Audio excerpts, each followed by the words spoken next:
What's up, everybody? Welcome to the Existential Stoic Podcast, episode 25. Woo! 25! A quarter of 100. A quarter of 100, or 5 times 5. I love how we do some math in the beginning just to get everybody pumped up. And get thinking about it, right? Yeah, absolutely. Yeah. So today's episode, we are talking about the barriers to success. Everybody wants to be successful. We all do. Today we're talking about the barriers, and 2 barriers in particular.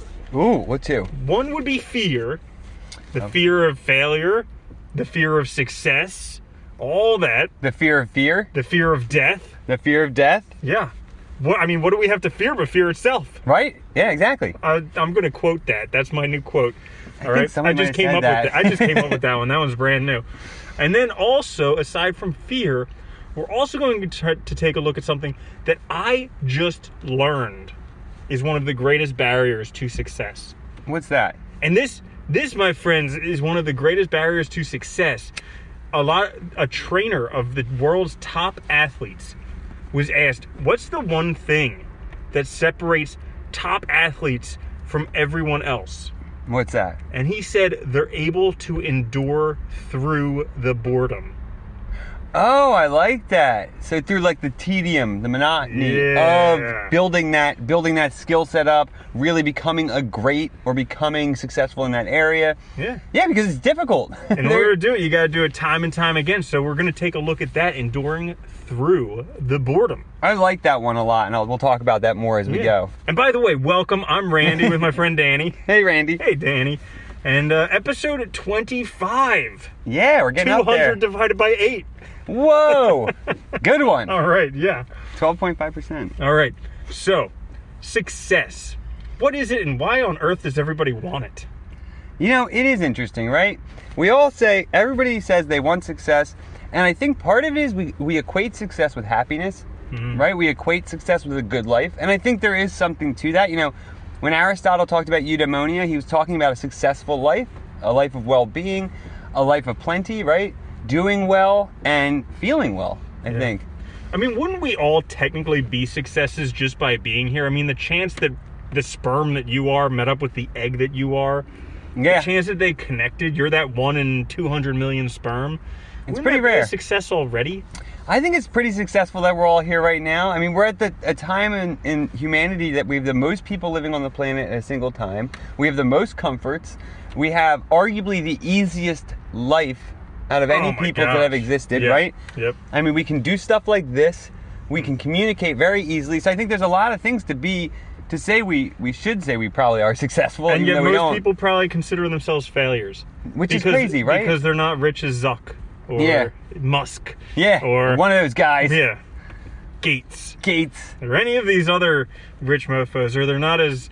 not a Justin Bieber or a Selena Gomez or whoever else. Well, you know what's interesting about success, too, is I think we have different ideas of success.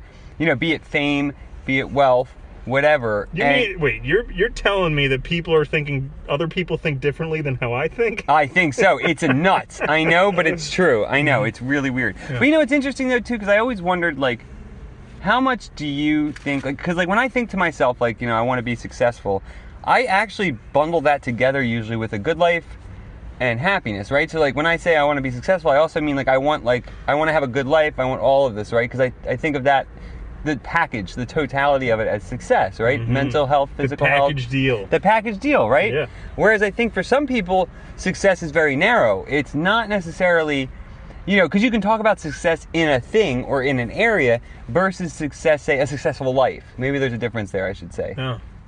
Yeah, definitely. And it really does depend upon the person. I mean, maybe some people don't even have definitions of success. Maybe they've never even thought about it.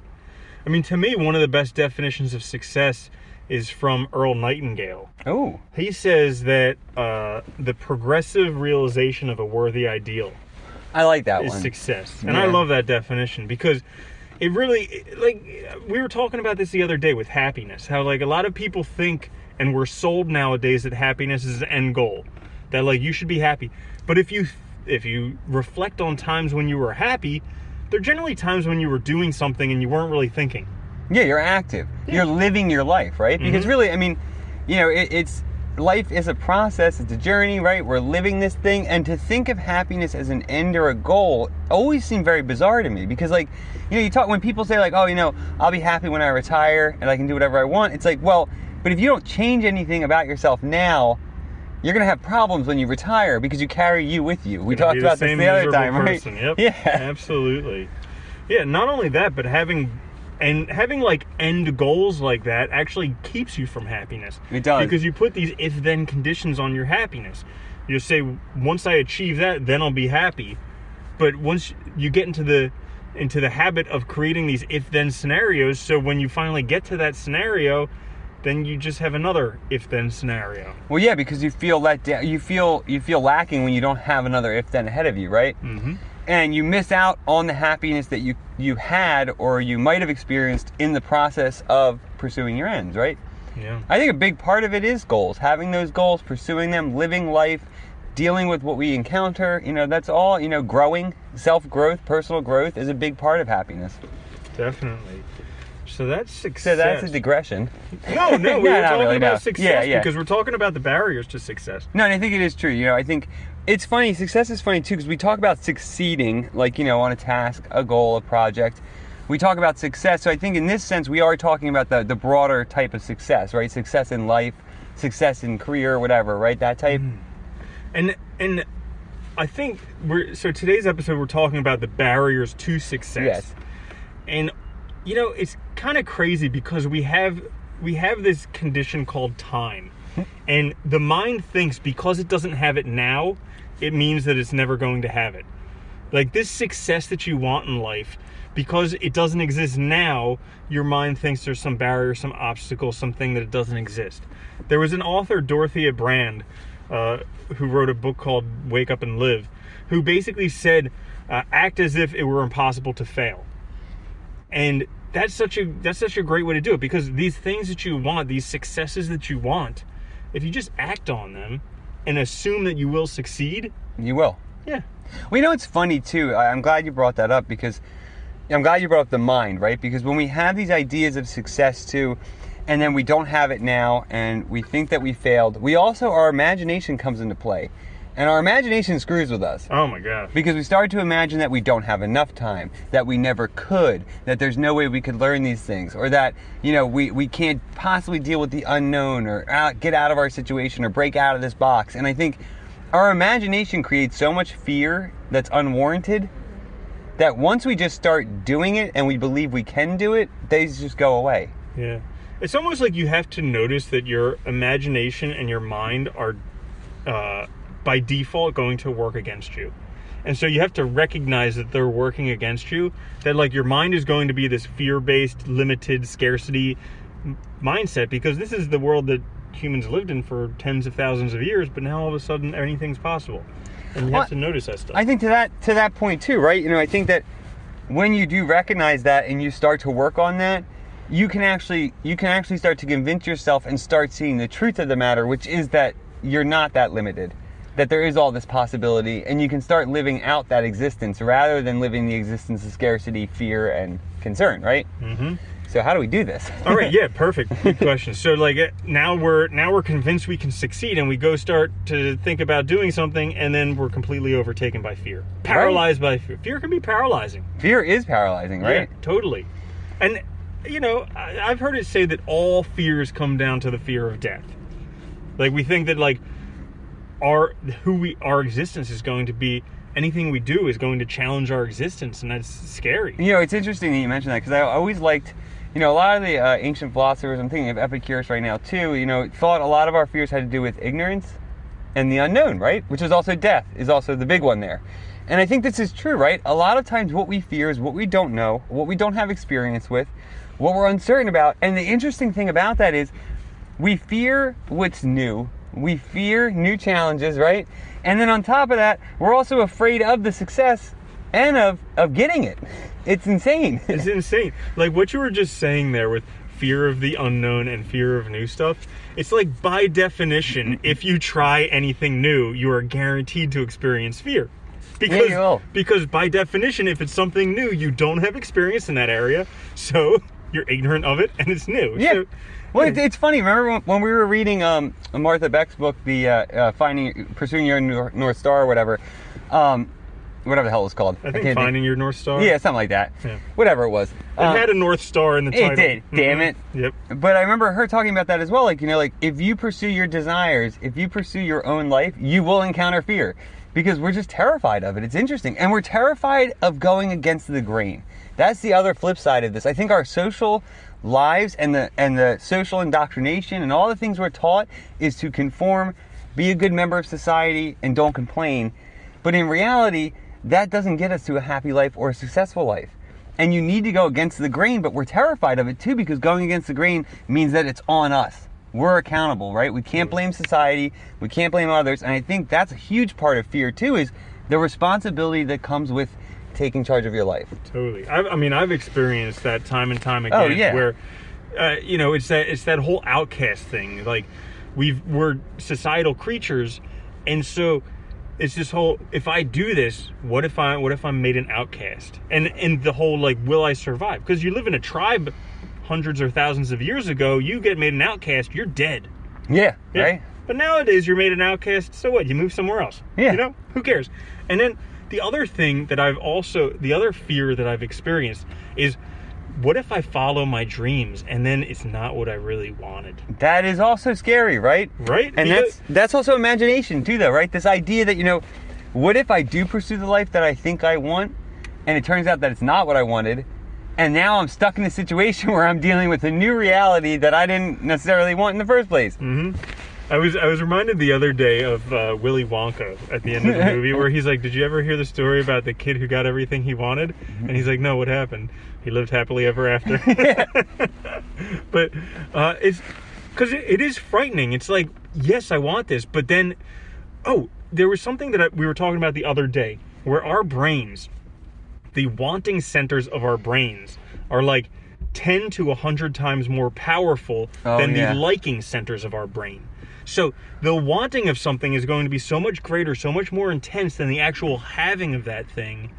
And so, it's scary because, like, I've wanted this thing for so long, but now that I get to go after it, am I going to be able to enjoy it? And I think this is where the small delights comes in.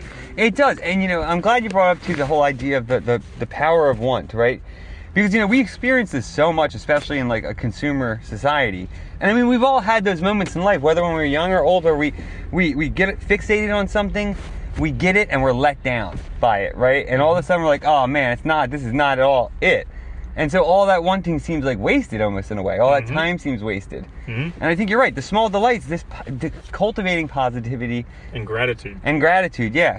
Starting to see the world, see the pleasures in the world all around us, the abundance of pleasure in the world, I think is critical to start, to endure these types of situations and get past them and have the attitude that helps you succeed. Definitely. Yeah.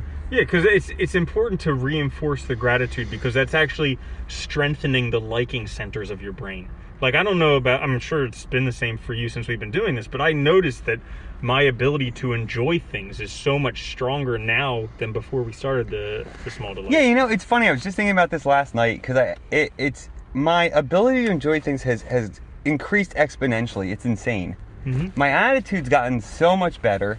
I find I'm so much more capable of identifying when I'm getting in a bad mood and why, and I'm able to get out of it. And the crazy part is like, it's just this really simple training exercise. Because, we forget so often that everything about who we are is trained. I mean, it's learned behaviors, right? And all we have to do is relearn some different behaviors. And it's oftentimes not that difficult. Mm-hmm. And it's funny, I got a puppy recently, and, I was obviously talking to Randy about it because he's a vet. And he had mentioned, like, hey, used to be. Yeah, used to be. Used to be a vet, damn it. Former veterinarian now. Well, technically you're still a doctor, right? Yeah. But, so, he had mentioned, he said, hey, look, all you gotta do is like 5 minutes of training a day. It's cumulative. And I was thinking about that with myself and the small delights, and I'm like, damn, it's so funny how that works, right? It's like this little bit of time each day, but the impact on my life is insane. Mm-hmm. Like, insane. Yeah. And also, along with that, just by doing it every single day, like, the crazy thing is that by doing it every single day, whether you like it or not, you're going to strengthen yourself so much more than if you do it when you feel like it and don't do it when you don't feel like it. And the reason for that is that a a 50% gain is displaced by a 30% loss. And this is something that people don't realize, that, you know, these gains that we make are lost so easily. So by taking off the days when you don't feel like doing it, you're losing so much more. Like if you take 100 and you multiply it by 50%, you get 150. Well, a 30% loss, you're back to 100. Yeah, and you can do it. You can do it the other way too. You're like starting at 100, you lose 30%, you're at 66. Well, you give 50% more than that, which is 33. Boom, you're back to 100. Yeah. So these gains that are cumulative are teeny little things, but by doing it every day and sticking to it, you're going to progress so much further than if you just take off. You just got to do it, even though you don't feel like doing it. And by the way, that connects so well with our quick fix for this week. Oh, it you does. Guys should check out in the middle of the week.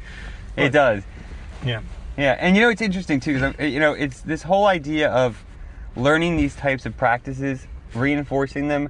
It's amazing how simple it is, but it really is like the key to almost everything in life. I swear to God. Like it's so funny how easy it is to start changing. I mean, even our attitudes. You know, everything is plastic. It's malleable. It can be changed. We get in the mindset, we imagine that these things can't be changed, that they're fixed. We imagine we're victims. We imagine we don't have responsibility for our situation. We imagine the world's to blame. But the reality is, even the worst situation can be changed with one small practice a day. You can start to fix it, and then you get this sort of snowball effect as time goes on, where you just keep doing more and more. It's funny, we're looking outside of ourselves for these gurus, these experts, these saviors, when the truth is we can save ourselves. We can, and we have to. No one else can do it. You're not gonna look. The reality is, that's the other thing that always bothered me with that mentality, right? Is that I just need to find the right person to fix me, because the reality is that, well, you're that person. No one else can do it for you. They're with you all the time. They are, 24/7. And all you got to do is try things, and you will get there. And I think, like you said with time, though, I think that's one of the biggest fears, is that we're not going to have the time to make it, or we won't succeed. And I think one of the things you learn by doing a small practice each day and seeing the results is that you have the time, because you start to see the successes, and as those successes add up and you start to feel better, you start to make improvements in other areas, and it grows and grows and grows. It's the compound effect. It is, yeah, right? It's not like it's one thing only. You start to see this growth throughout your life, and I think that's the important thing to point out as well. Yeah, and it's crazy, because when I work out in the morning, it's usually around the time when the sun starts coming up. And I used to see the sun coming up, and it was just the sun was coming up, I'm working out, whatever.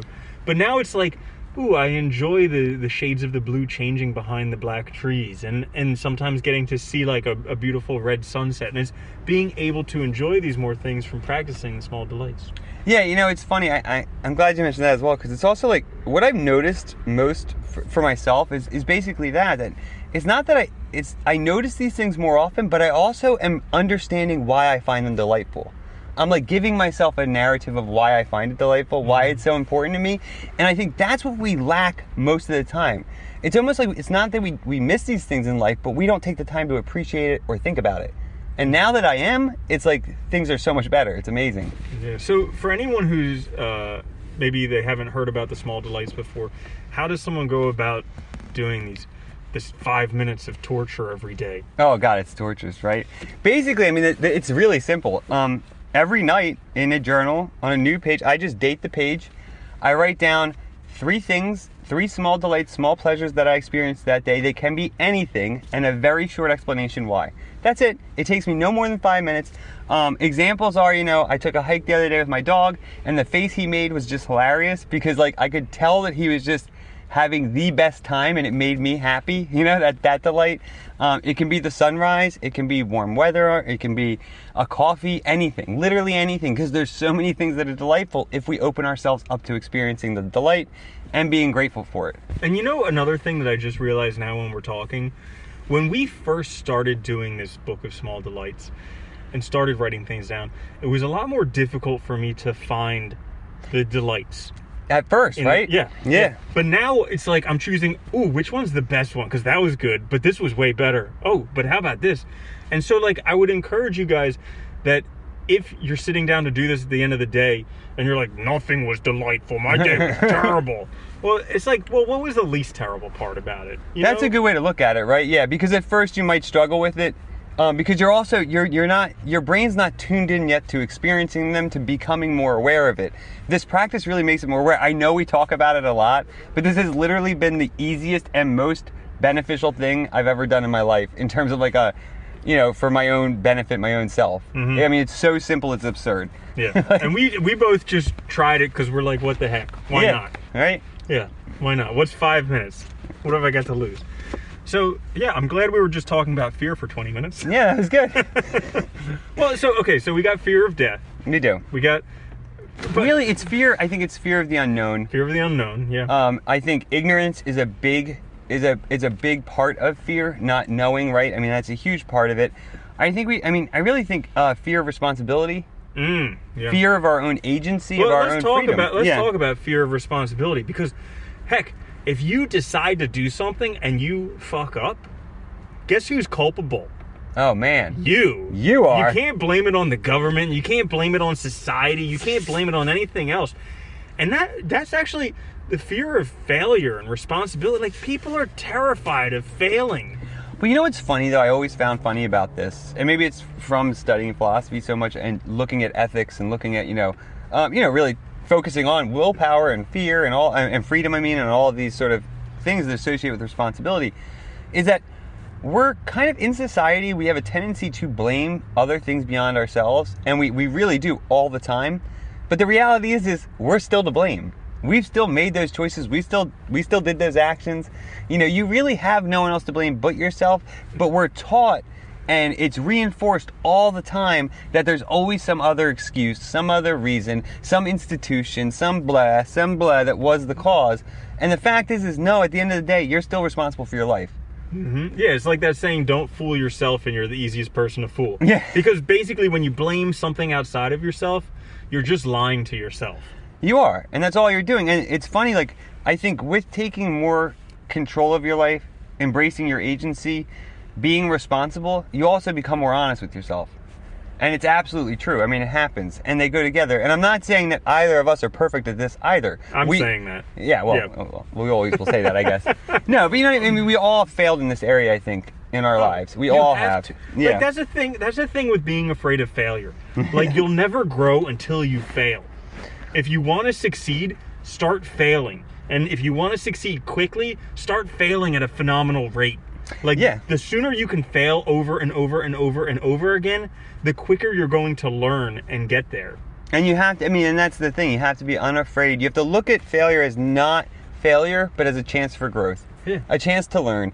And I think, you see this reinforced so often by so many different thinkers. The Stoics obviously reinforce this a lot. People love quoting those quotes, like, oh, every difficulty is or every challenge is a chance for growth or a learning experience, because they really are. I mean, it's a chance for us to develop new skills, to learn about ourselves, to figure out how to solve problems, and to think differently. Because oftentimes when we fail, we have to take a new perspective on the issue to get around it, or on the obstacle to overcome it. Mm-hmm. And that causes us to then think differently and come up with new ways to approach things. Yeah, and there's a mindset that I've cultivated, I would say most dramatically over the past year, that no matter what, there is a way. Oh yeah. And that's like such a change in mindset from where I was previously, because before it was like, well, maybe it'll work, maybe it won't work. Now I'm like so firmly convinced that there is a way. I just need to find it. I like that mindset though, because it embraces the optimism and the reality that you're faced with potential and possibility. It's all whether or not you take it. Mm-hmm. Right? It all comes down to whether we take those chances. We've said it a million times, right? The only way to ensure that nothing changes is to do nothing. That will guarantee that nothing changes. If you start doing anything, things will change. Mm-hmm.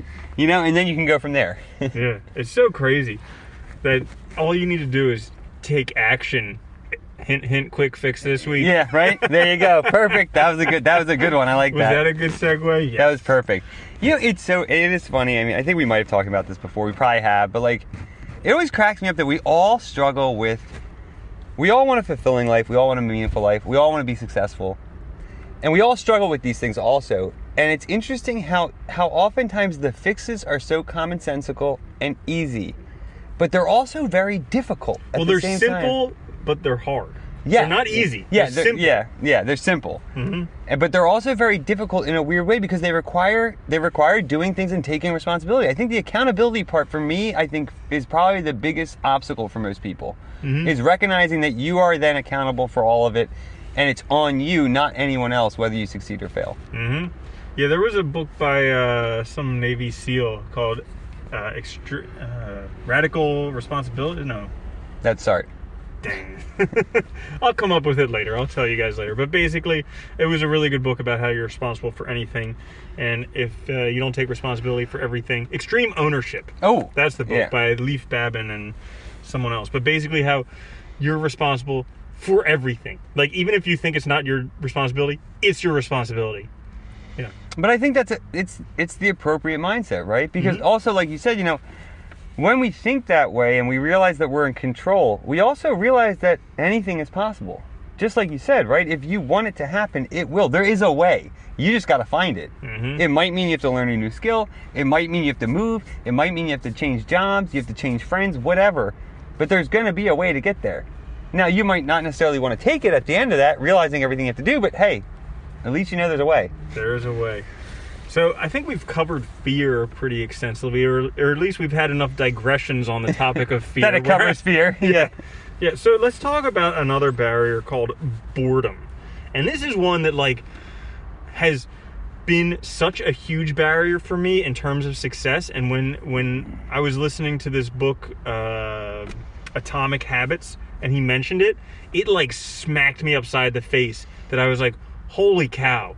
That's like my biggest obstacle to success is boredom. It's interesting that you mentioned it because, Randy texted me the topic he wanted to do this week. And when I read it, I was like, boredom's an interesting one because I find that a lot of times in boredom, when we are bored, we find ways to distract ourselves. And so we lose focus, we derail ourselves. Sometimes we sabotage our lives entirely because of boredom. But, so learning how to endure through that boredom is a really important thing to do because, part of that, I think, is also learning how to enjoy what we're doing rather than seeing it as these burdens, tasks. Like, I remember that when I started exercising, when I first started working out way back in, this was in grad school, so it was a long time ago. I remember at first, when I first started doing it, I was like, man, this is, like, tedious as hell. Because you're doing the same thing over and over again, right? And you got jacked. Yeah.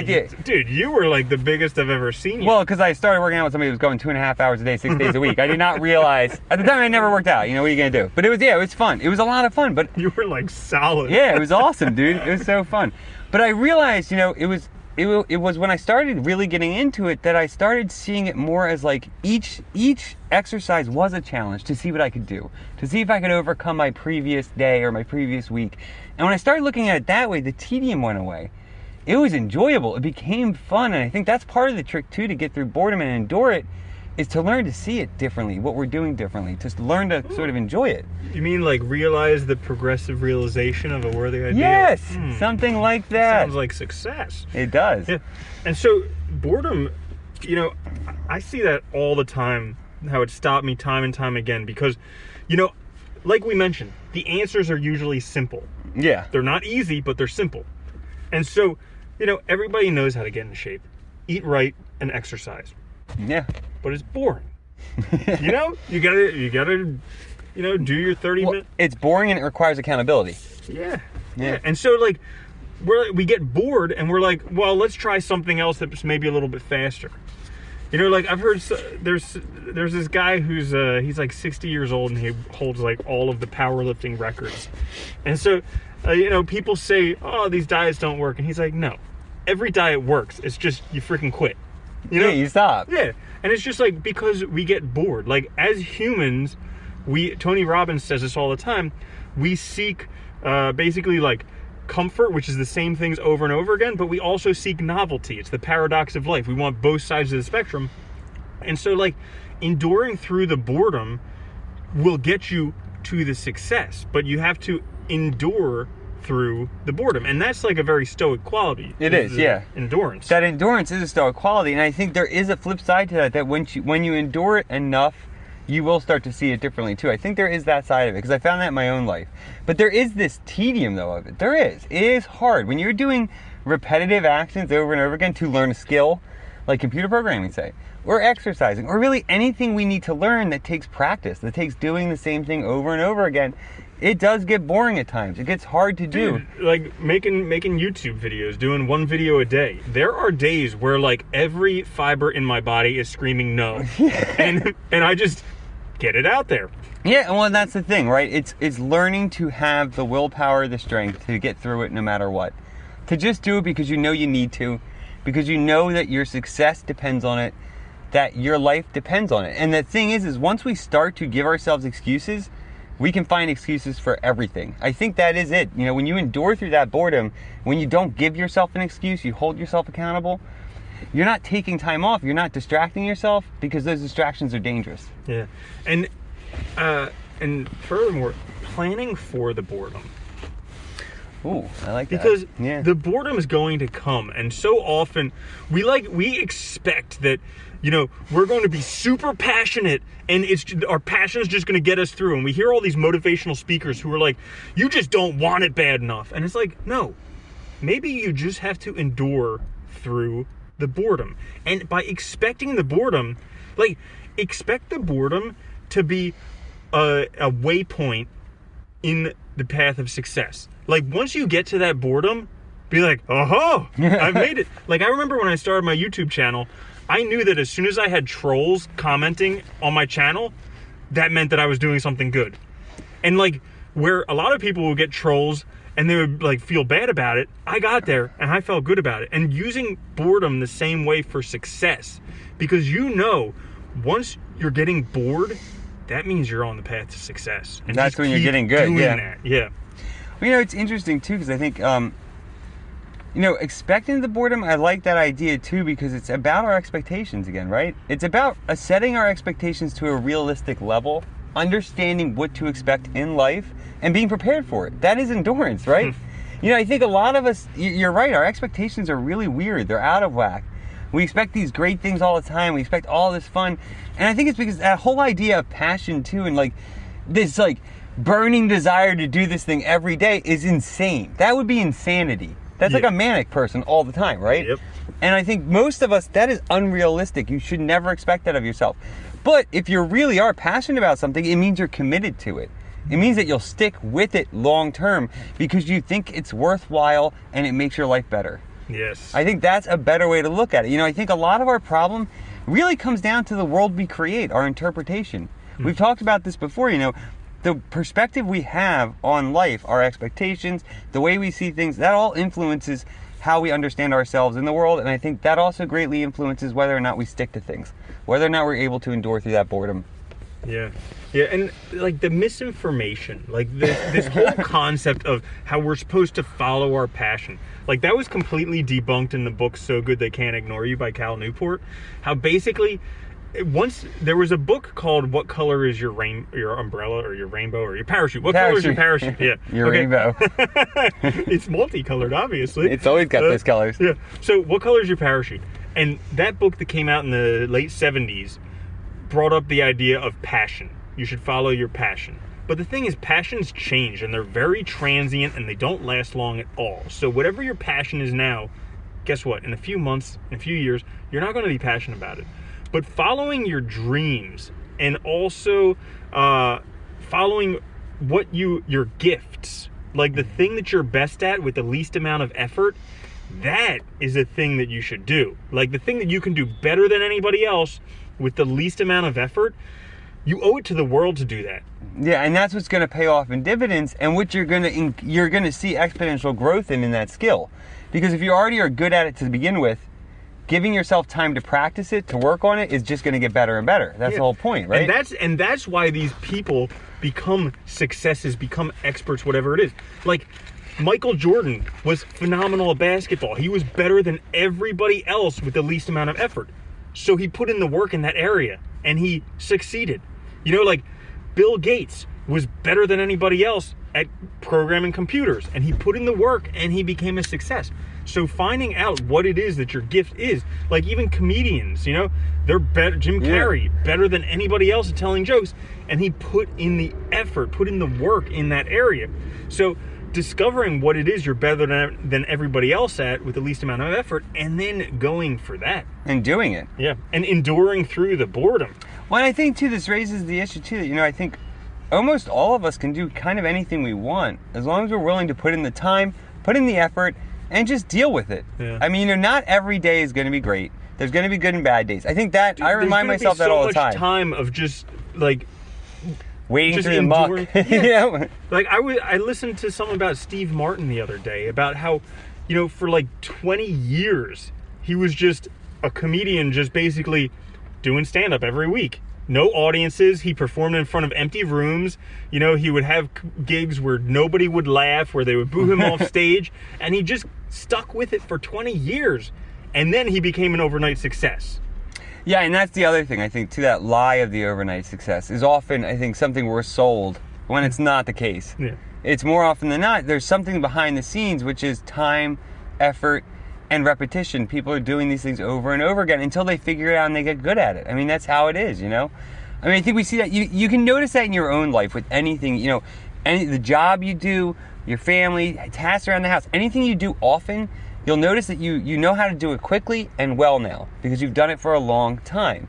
You know how to get through that time. You know how long it takes. I mean, I know of my courses that I've taught a lot, I know exactly how long the lecture should be. I know where to start and stop, and I know it's good because I've done it numerous times.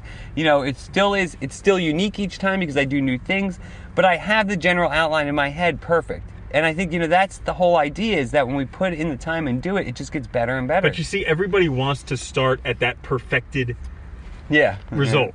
Yeah. Everybody wants that to be their first effort. Like, I mean, I look back to the first videos I made on YouTube, and they were terrible. And you know what? Like, our first podcast here. Oh, yeah. Total difference from what we're doing now. Like, every 5 seconds, I was like, like, you guys should go back and listen to it. But it's by doing it over and over and over again where you get to perfect your skill. You get better. You get better over time. And I think, I'm glad you pointed out too, we all want that immediate success. I mean, this is why gambling is so popular, right? We were just talking about this before we started recording today.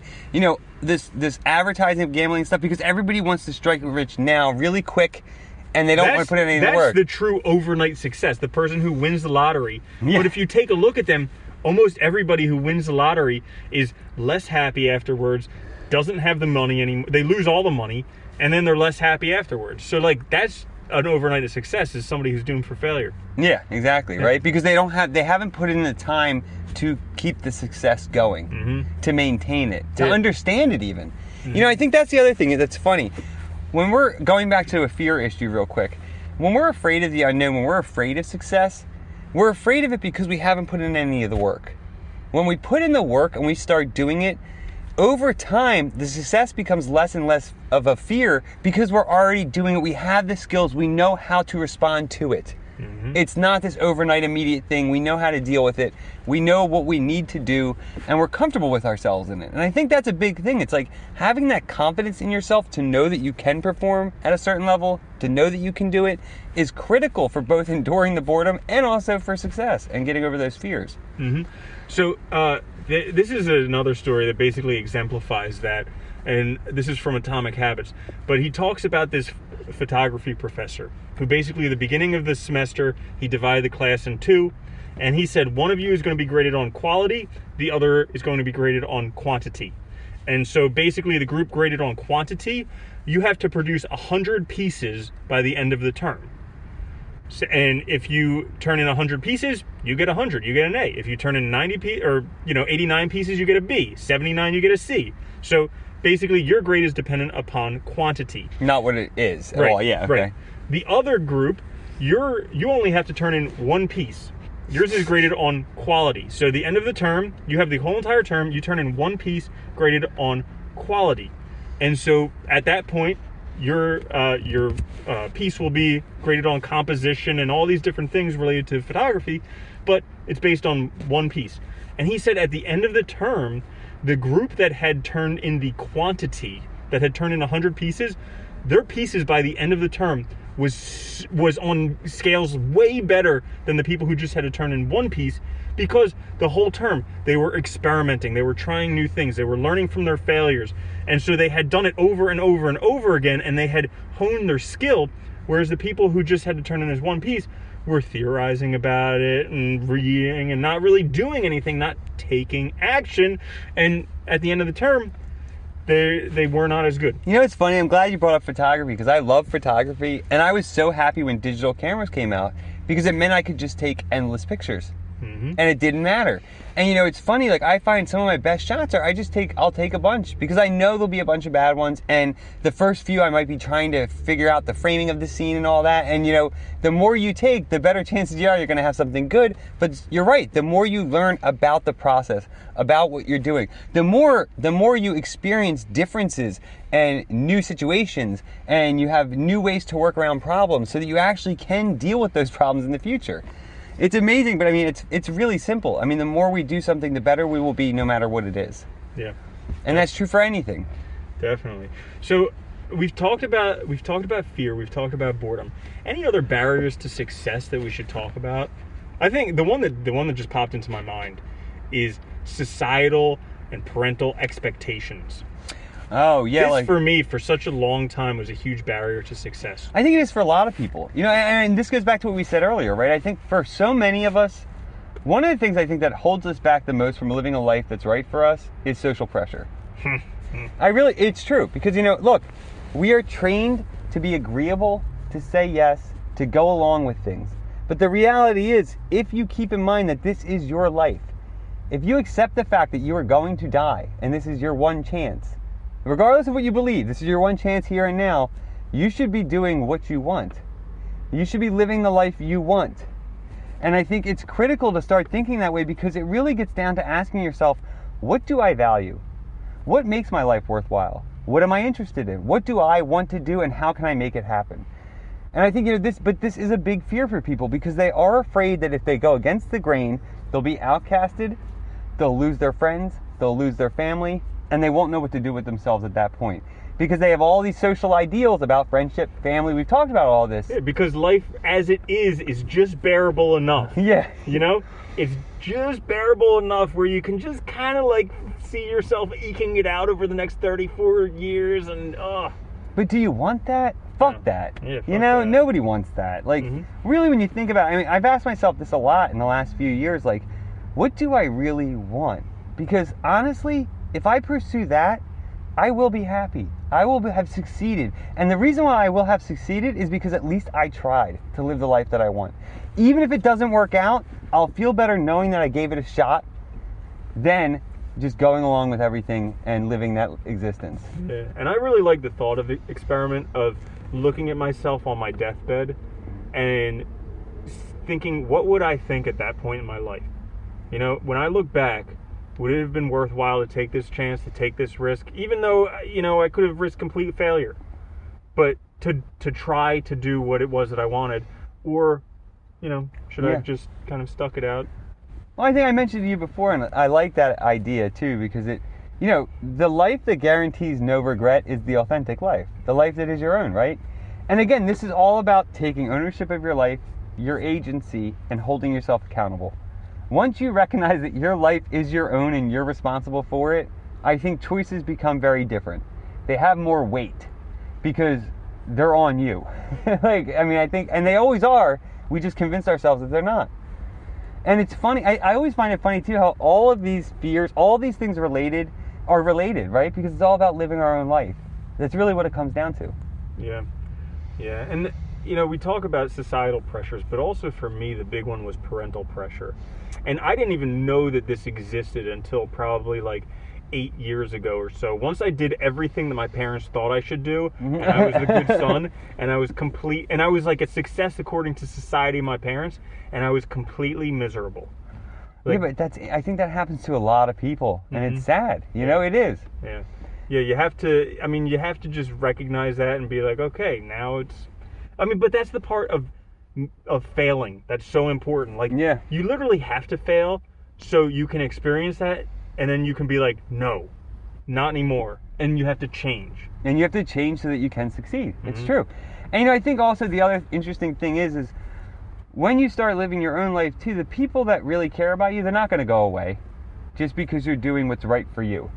They will find a way to be happy for you because you're happy. I think that's also true. Because you also become a better person in the process.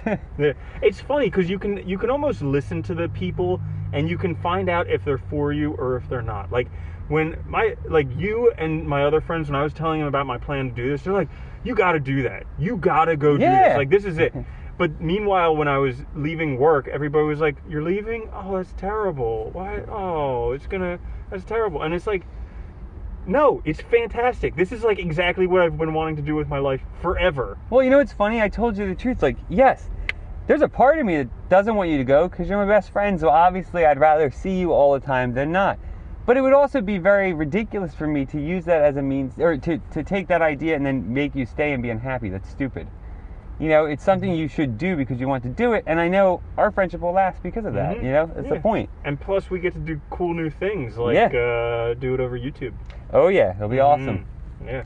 Looking forward to that. So any other fears that you want to address today? I mean, I think that's good. I think, the biggest one... Well, barriers to success. Not barriers fears. to success. Well, say whatever. Fear is a big one. Barriers to success. Ooh. I think, I should mention too, I think this is more of something to do, but I think taking chances is critical. Mm-hmm. And our fear, and this goes back to fear of the unknown, really in our expectations. And really, the fear of failure. You have to be willing to just take chances and try things. And I think success will happen. Yep. Because even if you lose everything, you'll still be further along than if you didn't try it. Yeah, I think that is such a good point. That, as long as you're trying things, you are always making some forward momentum, some forward motion, right? You're always developing skills that can be leveraged in the future. And you're also learning about things that you may or may not want to engage in or do later that helps you then narrow down what's right for you and what you should be doing. Yeah. Like, I love, there's this book that I read every morning, and I just read it over and over and over again. It's called The Magic of Thinking Big. And I just love, he compares basically, people on Skid Row, people who are just kind of complacent in life, and then the real successes in life. And there's not that much of a difference between them. Like, the people on Skid Row, something knocked them down, and they just never got back up. And then there's the complacent people in life who basically got knocked back down and just picked themselves up enough to where they don't really have to deal with anything again. But then there's the real successes in life. And those are people who got knocked down, picked themselves back up, learned the lesson, forgot about the thing that knocked them down, or forgave it, and then move on. And that's such a winning strategy because you're going to get knocked down. And, Rocky says it's not about how hard you hit, it's about how hard you can get hit and keep moving forward. So you're going to get knocked down, but can you learn from that? Can you move forward? And can you let that thing go? Like, those are the biggest skills in overcoming It's great obstacles. too, right? Because you point out the important things, which is learning the lesson and being willing to let it go so that it's not something that you always look to as an excuse, as something to blame for whatever future thing might happen. Because that's the other thing we do all the time, right? We prepare for failure and we look for things to keep in our little basket as excuses for when it happens. And we think that, carrying these things around doesn't weigh on us. Oh yeah, it does. Yeah, we're basically like carrying the cross. We've got all this baggage that we could just let go. Like, it's not weightless. No. Yeah, these thoughts are things. The other thing that I wanted to say, my last obstacle, barrier to overcoming whatever we're doing today. Whatever the hell the topic is. Yeah. It doesn't matter at this point. This show is whatever it is. Deal with it. Yeah. So my last thing is believing that you can do it. The belief. You have to believe it before anybody else can believe it. Like, you have to see that it's possible before it's possible. And that's important because that really gets back to the idea of the self-confidence, right? And if you really want to take control of your agency, of your life, you have to believe you can. And it's funny, we always hold confident people up as an example, but everyone can be confident. Yeah, it's a learned behavior. Yeah, we're all just human beings. I mean, that's the funny thing. We're all pretty damn equal in that sense. Yeah. And we're all going to die. Yeah. And we all have successes and failures. But, like, whatever that vision is that you have for yourself, believing that it's possible, believing that you can achieve it. And here's something that'll really get you there faster. being grateful that it's already yours. I like that too. Yeah, being grateful it's already yours. Oof, yeah. And I think cultivating that positivity will help so much too. Mm-hmm. It really does. Yeah. So that is it for today. Episode 25. The barriers to success, 300 divided by 12? Probably. Something like that. All right, 300 divided by 12. We'll go with that. All right. And thank you so much for listening to today's episode. It was 300 episode. divided by 12, yeah. All right, okay, perfect. Good. Make sure to subscribe. Also share this with your friends. We're getting more popular all the time. It helps us out a lot. Yeah, thank you. Out. And we will see you midweek for a quick fix, a short little episode where we go over this week how to take action. Oh, nice. Yeah. It's always relevant. So make sure to join us for that. We'll see you midweek and then again next week. Have a good one. Later, Andy. Bye-bye.